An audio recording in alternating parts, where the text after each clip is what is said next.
ഈശോ മിശിഹായ്ക്ക് സ്തുതിയായിരിക്കട്ടെ. പ്രിയ സഹോദര സഹോദരി, ഈശോയുടെ ധന്യനാമത്തിൽ നല്ല ഒരു ദിവസം നിനക്ക് നേരുകയാണ്.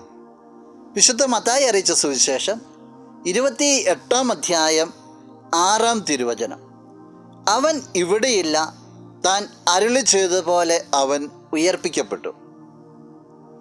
ഈശോയെ അന്വേഷിച്ചു ചെന്ന മഗ്ദല മറിയോ മറ്റേ മറിയോ, ആ മറിയത്തിന് ദൂതൻ്റെ ദർശനം ഉണ്ടായിട്ട് ദൂതൻ അവരോട് പറയുന്ന കാര്യമാണ്, നിങ്ങൾ അന്വേഷിക്കുന്ന യേശു ഇവിടെയില്ല, അവൻ അരുളി ചെയ്തതുപോലെ ഉയർത്തെഴുന്നേറ്റു.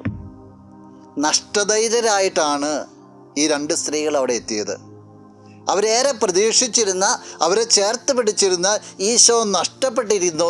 എന്നാലും ഈശോയുള്ള സ്നേഹത്തെ പ്രതി ആ മൃതശരീരത്തിലെ സുഗന്ധലേപനത്തിന് വേണ്ടി അവർ വന്നത്.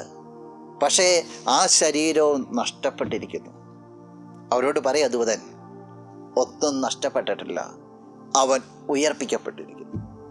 പ്രിയ സഹോദര സഹോദരി, ജീവിതത്തിൽ ഏതെങ്കിലുമൊക്കെ മേഖലകളിലേക്ക് നീ തിരിഞ്ഞു നോക്കിക്കൊണ്ട് എൻ്റെ ജീവിതം ആകെ പോക്കായി, എൻ്റെ ജീവിതത്തിലേക്ക് തകർച്ച മാത്രമേ ഉള്ളൂ, എൻ്റെ ജീവിതത്തിൽ മാത്രം എന്താ ഇങ്ങനെ, ജീവിതത്തെ നോക്കി നീ വിലപിക്കുന്നുണ്ടെങ്കിൽ, നഷ്ടബോധത്തിൻ്റെ കണക്കുകൾ നീ ചേർത്ത് വയ്ക്കുന്നുണ്ടെങ്കിൽ, ഒന്നേ പറയാനുള്ളൂ, ഒന്നും നഷ്ടപ്പെട്ടിട്ടില്ല.